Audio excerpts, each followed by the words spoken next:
December 16th will cap off a series of commemorations honoring 250 years since the Boston Tea Party. So there's going to be a reenactment of the event in Boston Harbor, right where the colonists did their thing all those years ago. That's right. And as we get ready for the big day, I recently learned more about a special project that's shedding new light on just who participated in the historic rebellion. Thank you all so much for joining me today. We have Evan O'Brien, Boston Tea Party Ships and Museum Creative Director. Next, we have Lindsay Fulton. She is the American Ancestors Vice President of Research. Jonathan Lane, a descendant of a Boston Tea Party member. And Ashley Morin, another descendant of the Boston Tea Party. So this is exciting. This is a very exciting event here in Boston. So Evan, tell me about the Boston Tea Party Descendants Program that was just launched with the American Ancestors and New England Historic Genealogical Society. Sure. So as you may know, we're rapidly approaching the 250th anniversary of the Boston Tea Party this December 16th.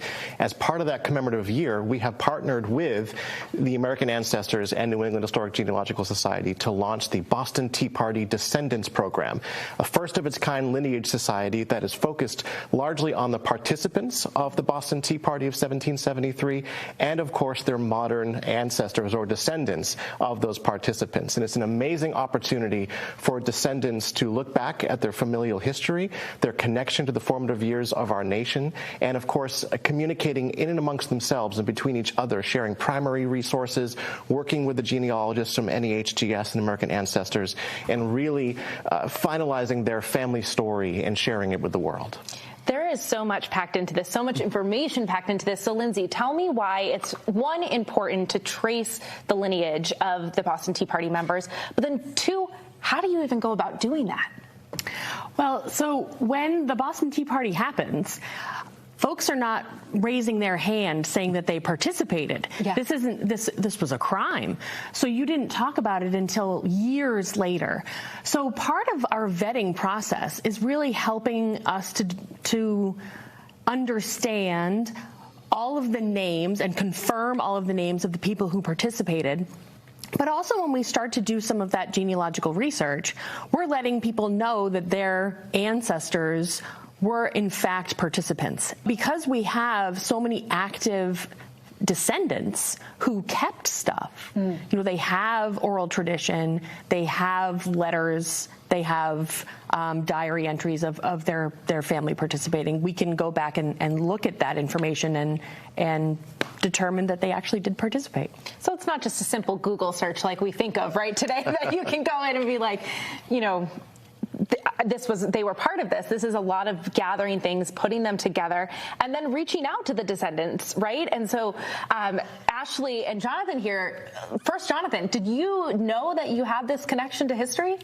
Well, I certainly knew I had a lot of connections to history. Okay. My great-grandmother, after the birth of her fourth daughter, died in the 1918 flu epidemic. And her father was an avid genealogist, and so he put together the genealogy of her family for her daughters, my grandmother and her sisters. And my grandmother became very active in trying to engage her grandchildren on this history, pointing out that we are descended from people who came over on the Mayflower or people who served in the Revolution and the Civil War. And so I knew my proximity was probably likely, and it just took a little bit more digging. So that's exactly to Lindsay's point here, right? That we can't know for sure. We have to kind of use our deductive reasoning here. But what about you, Ashley? Did you know that you had this connection? I had actually no idea. This just came about within 6 months ago. Wow. But to your point, Jonathan, I did have an inkling of being part of that great migration. Both of my grandparents on my mother's side had genealogy books, Shed and Gove. And 32 years ago, I said, well, can I borrow the books? Let me just see what's in there. You know, it's better than National Enquirer. And I read some things, and I had a self-professed spy. And I said, oh, this is just too good. I mean, I can't leave this in the book.